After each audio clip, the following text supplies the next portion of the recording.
Hey, bonjour à tous et bienvenue sur ma chaîne YouTube. Je sais pas pourquoi je claque des mains. Bref, on se retrouve aujourd'hui pour une nouvelle vidéo qui sera, je suis désolée, la luminosité est pourrie, mais le temps est pourri dehors, il drache. Donc voilà.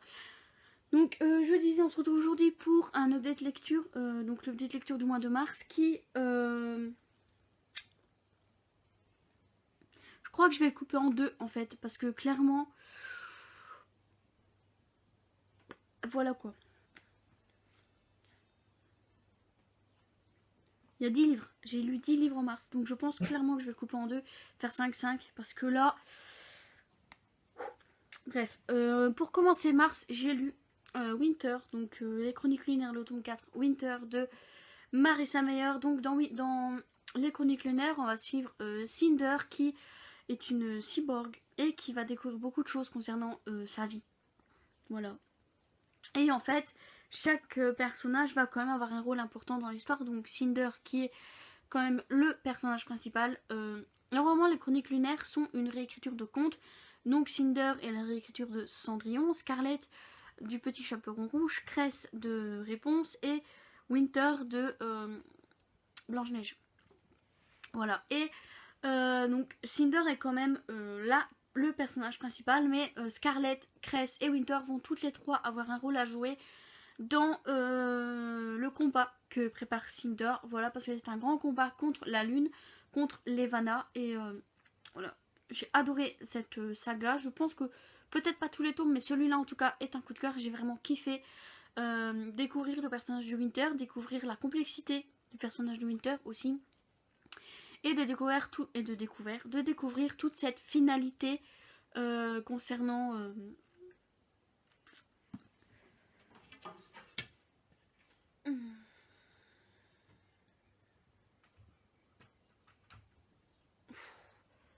ouais, c'est pas forcément mieux, mais bon. Et de découvrir donc toute cette finalité concernant l'histoire de Cinder, son combat, etc. Et j'ai vraiment surkiffé, c'est grave un coup de cœur. Alors je vais essayer d'être bref sur les livres. Voilà, mais vraiment, c'était un coup de cœur et j'ai déjà envie de relire la saga pour tout vous dire. Alors ensuite, je vous parle d'une déception. Donc j'ai lu Plonge avec moi le tome 1 de Olitiel, donc Souffle contre Souffle, publié chez Hugo Poche, où dans celui-là on va suivre Marjorie qui est très passionnée par ce qu'elle fait comme étude, et son stage en fait, sa prof va la faire intégrer une confrérie, donc qui est un peu la maison des fantasmes, on va dire ça comme ça, parce que dedans, autant vous dire tout de suite, il faut avoir le corps bien accroché, parce qu'il y a du BDSM, bon ça en même temps, voilà, il y a du cannibalisme, il y a du vampirisme, il y a du voyeurisme, il y a de l'exhibitionnisme, il y a tout ce qui est possible de faire en sexe en fait, voilà. Il y a même de la zoophilie, si mes souvenirs sont bons. Bref, et un jour, Morgane va débarquer dans la coloc qu'elle fait avec son meilleur ami. Voilà. Il faut savoir que c'est une déception dans le sens où j'ai beaucoup aimé la première partie. J'en parle dans un de mes vlogs d'ailleurs.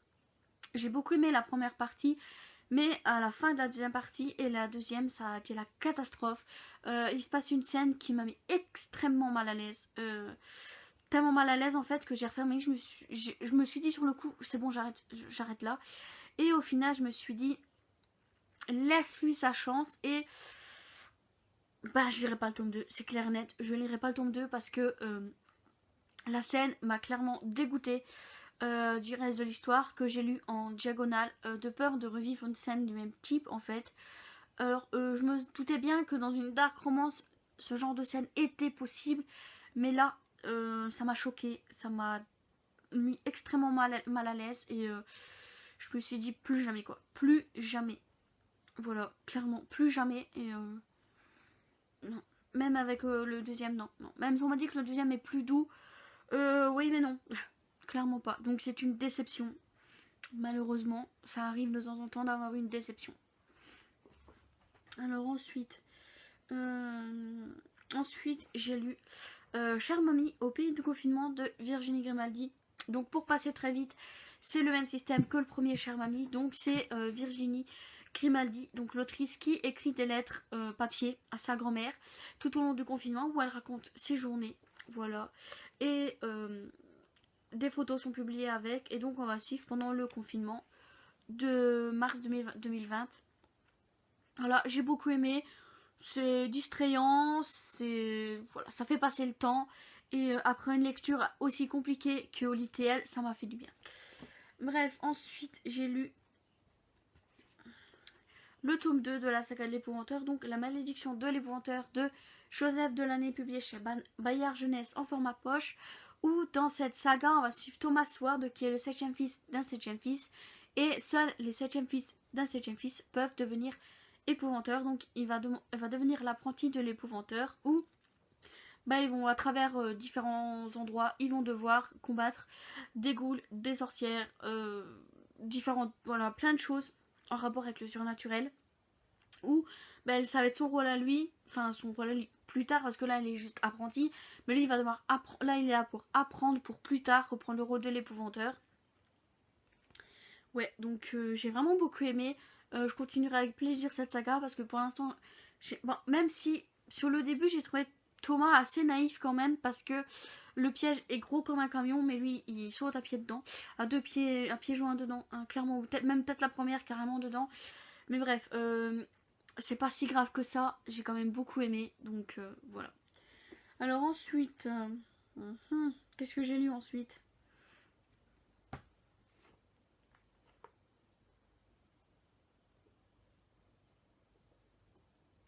Le tome 8 de Charlie Davidson, donc de Darynda Jones, publié chez Milady dans la collection Bitlit. Donc dans cette saga, on va suivre Charlie qui est la faucheuse, mais elle travaille également comme consultante pour la police. Et juste tais-toi, tais-toi.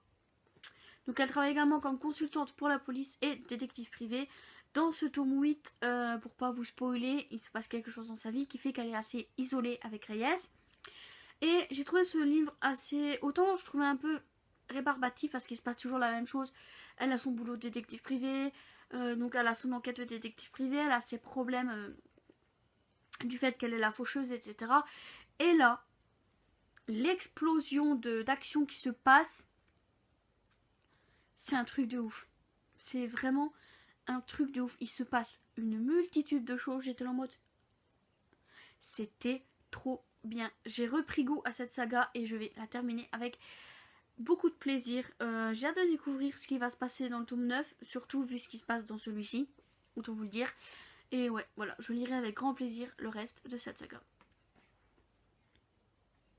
Alors ensuite, j'ai lu Fight and Hope de Eleana Sowell chez Édition Addictive, qui a été un coup de cœur. Donc oui, le deuxième. C'est pas le seul, enfin il n'y en a pas que 2 au mois de mars, mais ça a été mon deuxième coup de cœur du mois de mars. Alors oui, j'en ai pas eu en janvier, j'en ai pas eu en février, j'en ai eu en mars. C'est des choses qui arrivent.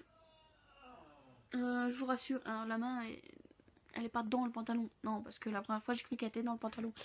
Bref, ou dans celui-là en fait on suit Cora qui vient de commencer un stage en tant qu'assistante vétérinaire, et elle va faire la connaissance de Bennett. Il va se passer quelque chose entre elle et Bennett qui va littéralement changer la vie de Cora, mais elle va découvrir aussi que Bennett en fait cache beaucoup de mystères. Voilà.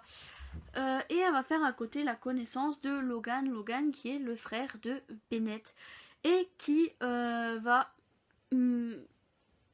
bizarrement en fait être le seul à lui apporter un véritable soutien vis-à-vis de l'épreuve qu'elle va vivre. Pourtant Logan est assez... Comment dire, Logan est carrément son opposé, parce qu'il a fait de la prison. Il tient un refuge pour animaux. C'est un refuge en fait où dedans... comment expliquer ça? Où dedans en fait c'est des chiens qu'on a entraînés au combat. Donc des pitbulls ou n'importe quelle autre race qui ont été entraînés au combat, et lui est là pour les recueillir, les soigner, leur donner une nouvelle vie tout simplement. Mais c'est un ancien détenu, et il fait également ceux qui l'engagent en fait sont beaucoup d'anciens détenus, donc qui les aident en fait à repartir dans la vie après leur détention, voilà. Et donc j'ai beaucoup aimé l'histoire entre Cora et Logan, comme quoi parfois même opposé, ça peut être une histoire d'amour extraordinaire, magnifiquement belle, et moi elle m'a touchée. Cora m'a énormément touchée parce que ce qu'elle vit c'est loin d'être facile et pourtant elle n'en sort que plus forte encore, voilà. Grâce à Logan mais pas que, voilà. Et j'ai vraiment surkiffé. Et si un jour l'autrice sort un deuxième livre, bah, je fonce dessus direct. Ce livre est un coup de cœur. Alors ensuite, j'ai lu, si j'oublie pas, je vous mettrai l'image là. Je vais essayer de vous la montrer via mon téléphone. S'il te plaît. Donc ensuite, j'ai lu. Je vais baisser la luminosité, on verra peut-être mieux. Ensuite, j'ai lu Meurtre, mot d'emploi de Holly Jackson. Il faut savoir que ce livre, je l'avais dans ma pile à lire et en e-book depuis avril 2020, je crois. Avril ou mai 2020, enfin bref. Pendant le confinement 2020, parce que j'avais, comme les commandes Amazon étaient un peu compliquées, j'avais acheté pas mal de livres en e-book et au final, j'en ai pas lu énormément. Voilà. Et celui-là, c'est partie des livres que j'avais acheté. Je l'avais acheté en fait suite à la vidéo d'Agathe dessus, donc voilà. Et je m'étais dit faudrait que je le lise, sauf que j'avais jamais trouvé le temps de le lire. Et là en fait après Fight and Hope, en fait il était pas si tard que ça, mais à l'heure où je l'ai terminé, ma belle sœur dormait déjà, donc je pouvais pas aller la déranger pour chercher ma prochaine lecture. Donc je me suis dit allez c'est parti, tu le lis. Et je l'ai lu en littéralement moins d'une journée. En fait j'étais tellement plongée dedans que quand j'ai remarqué qu'il était 4h du matin, je me suis dit peut-être aller coucher. J'avais lu 70% déjà, donc et dès que je me suis réveillée, en fait j'ai repris ma lecture et je l'ai terminée. Je l'ai bouffé littéralement en une journée. Donc dedans on va suivre l'histoire de Pippa qui pour son travail de fin d'année a décidé de réouvrir l'enquête sur la mort d'Andy, de Andy Bell. Elle s'appelle Andy Bell et qui en fait aurait soi-disant été tuée par Sal Singh, voilà, par son petit ami de l'époque. Et elle n'y croit pas une seule seconde. Donc elle a décidé de réouvrir l'enquête et donc elle va mener sa propre enquête. Donc elle va interroger des gens, lire des articles de journaux qui sont parus à l'époque, essayer de voir avec les amis d'Andy et de Sal, etc. Et en fait, le fait de rouvrir cette enquête, ben ça va pas plaire au véritable meurtrier, parce qu'on se doute bien que si ça en fait un roman, c'est que Sal n'est véritablement pas le vrai meurtrier. Donc ça va attirer l'oreille du vrai meurtrier qui lui ne va pas être d'accord et qui va tout faire pour essayer de l'empêcher de dévoiler la vérité. Donc ça va la mettre en danger elle, mais aussi sa famille, le frère de Sal. Ça va mettre beaucoup de monde en danger, mais elle est déterminée à aller jusqu'au bout. Et même quand elle veut lâcher l'affaire, ben le frère de Sal en fait, qui l'aidait, lui a dit tu peux pas lâcher, c'est pour mon frère, je peux pas me permettre de lâcher. Voilà. Et j'ai littéralement adoré. Vraiment, je crois que je vais me l'acheter en papier en fait. Et comme ça sera pas un livre, comme ce sera un livre déjà lu, il intégrera ma bibliothèque et non pas ma pile à lire. Mais bref, ouais, donc je pense très sincèrement que je lirai un autre livre de... En fait, en plus de ça, il y a un tome 2 qui est sorti aux États-Unis. Donc je peux vous dire que dès qu'il sort en français, je me le procure, je l'achète. Enfin, je me le procure, je le lis direct. Parce que j'ai trop hâte de découvrir de quoi va parler la deuxième enquête de Pippa, tout simplement. Alors c'est pas un coup de cœur, mais c'est une très bonne lecture. Je vous la conseille, si vous voulez du thriller un peu jeunesse, foncez. Alors ensuite, j'ai lu, et là on va parler du troisième coup de cœur du mois de mars.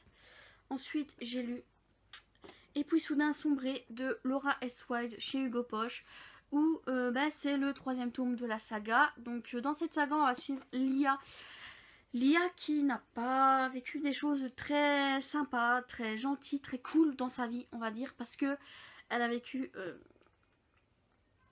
un accident, elle a été agressée, ce qui fait qu'elle a mis longtemps à se remettre, et un jour elle va faire la rencontre de Robin. Et ben Robin il est pas non plus voilà, il va se passer quelque chose dans le tome 1 qui moi m'a donné très envie de lire le tome 2, et il se passe un événement à la fin du tome 2 qui m'a fait regretter en fait de ma décision de ne n'acheter un tome que si j'ai lu le précédent. Et ben c'est maintenant que j'ai acheté le tome 3 et le tome 4, comme ça au moins j'étais sûre et certaine s'il n'y avait pas de problème. Si, voilà, hein. Et dans ce tome 3 il se passe pas mal de choses aussi. On découvre pas mal de choses par rapport à l'IA, à son passé, à des choses qui auraient pu avoir lieu dans l'avenir mais qui du coup n'auront pas lieu avec ce qui se passe, bref. Et j'ai surkiffé parce qu'en fait ce livre c'est vraiment, comment expliquer, en fait ce livre il est clairement basé sur l'amitié, sur l'amour, sur le fait, sur la reconstruction personnelle mais aussi la reconstruction amicale, romantique, enfin amoureuse. Voilà, j'ai dit romantique dans mon avis sur Instagram, mais c'est amoureuse que j'aurais dû mettre.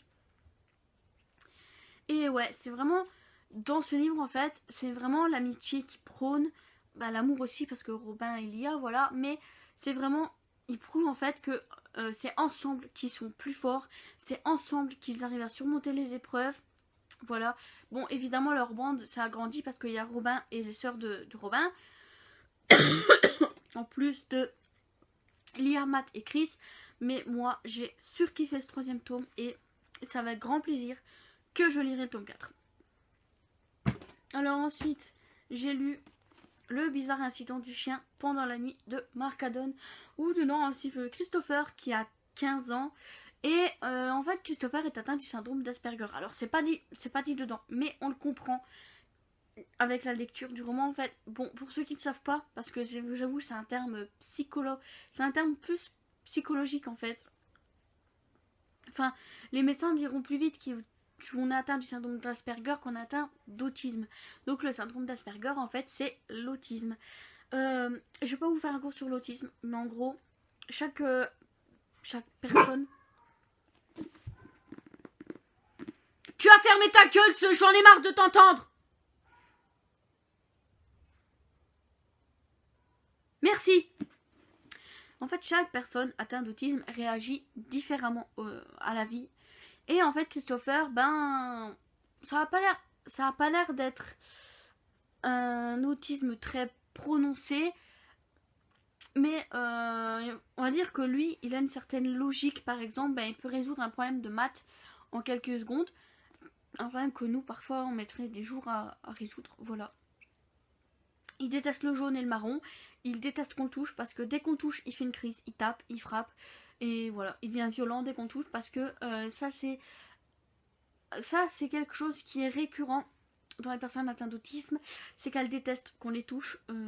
En général, s'ils veulent vous montrer leur amour, ils vont trouver une manière bien à eux de le faire. Comme lui par exemple, bah, c'est par exemple les deux personnes qui se touchent comme ça avec la main, mais c'est tout. Et un jour en fait il va voir le chien de la voisine transpercé par une fourche. Voilà, et contre toute logique, il va se mettre en tête de trouver le meurtrier. Sauf que faire son enquête, il veut trouver le meurtrier et en faire un roman policier. Parce qu'il aime bien les romans policiers. Et en fait, cette enquête va bouleverser quand même tout ce qui faisait que sa vie était chronométrée, paramétrée de A à Z. En fait, comme c'est dit dans le résumé, ça va clairement bouleverser l'équilibre qui était assez délicat de son univers, enfin du moins l'univers qu'il s'était construit. Voilà. Et j'ai franchement bien aimé. Bon après c'est pas non plus la lecture de ouf, mais j'ai bien aimé parce que ben, Christopher, malgré tout ce qui va vivre, tout ce qui va se retrouver bouleversé dans sa vie, ben, il va essayer de se comporter comme un adolescent le ferait, comme un presque adulte le ferait. Il va essayer de trouver de quoi rendre tout ça logique, rendre tout ça normal dans son univers. Et j'ai bien aimé. Ouais, j'ai franchement bien aimé ma lecture. Et après, je sais pas si j'ai lu d'autres livres de l'auteur. Je sais pas du tout, mais j'ai bien aimé. Et ma dernière lecture du mois de mars, c'est Au-delà de l'horizon et autres nouvelles de Franck Tillier chez Pocket. Donc, qui est un recueil de nouvelles. Il y en a 12, si je me souviens bien.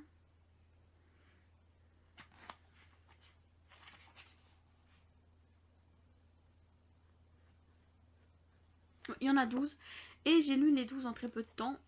Certaines sont très petites, d'autres sont un peu plus conséquentes, mais ouais, j'ai bien aimé. Alors au début, je croyais en fait qu'il y avait une nouvelle dedans qui parlait de Charcot et Nebel, mais pas du tout. Et il faut savoir que dans ce recueil de nouvelles, bah, il y a du thriller, forcément, mais Franck Tillier, c'est aussi... comment dire, c'est un peu changé d'univers, tout simplement parce qu'il y a de la science-fiction, il y a de la fantasy, donc il y a quelque chose qu'on ne trouve pas habituellement dans ces romans, et moi ça m'a plu. Alors, je préviens pour ceux qui n'aiment pas lire des livres qui parlent de virus, il y a dedans, je crois que c'est la dernière qui parle de virus.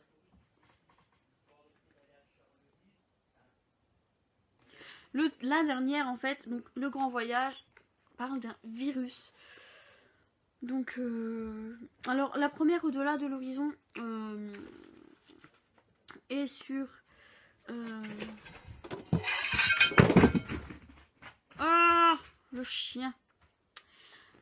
En fait, la première parle d'un virus aussi, mais on n'est pas dans le vif du sujet, dans le sens où, dans Au-delà de l'horizon, on va surtout suivre des scientifiques qui sont là logiquement pour essayer de voir si la vie est possible sur Mars, et découvrent derrière que c'était pas... Bref. Voilà, mais j'ai franchement bien aimé. Alors, on a une dedans que j'avais déjà lu, je ne sais plus du tout où je l'avais lu, mais je l'avais déjà lu, donc c'est Gabriel, c'est ça. Ouais, Gabriel. Et ouais, j'ai franchement bien aimé. Et bon, après, ça reste du Franck Tillier. Je préfère ça. Je préférerais toujours sa saga. Putain, j'arrive plus à parler. Je préférerais toujours sa saga Charcot et Nebel. Mais j'ai franchement bien aimé ce livre. Alors, si vous voulez vous lancer dans du Franck Tillier sans forcément vous lancer dans un roman ou dans une saga, lisez ça. Ça pourra vous familiariser avec son univers. Et voilà. Et ben voilà. J'ai réussi à faire ça en moins de 30 minutes. Je sais même pas comment j'ai fait pour réussir à parler de tous les livres en moins de 30 minutes. Je sais pas. Je sais pas comment j'ai fait. Je m'étonne moi-même. Clairement, là, je m'étonne moi-même. Bref, bah c'est tout pour cette vidéo. On se retrouve bientôt dans une nouvelle vidéo. Bye bye.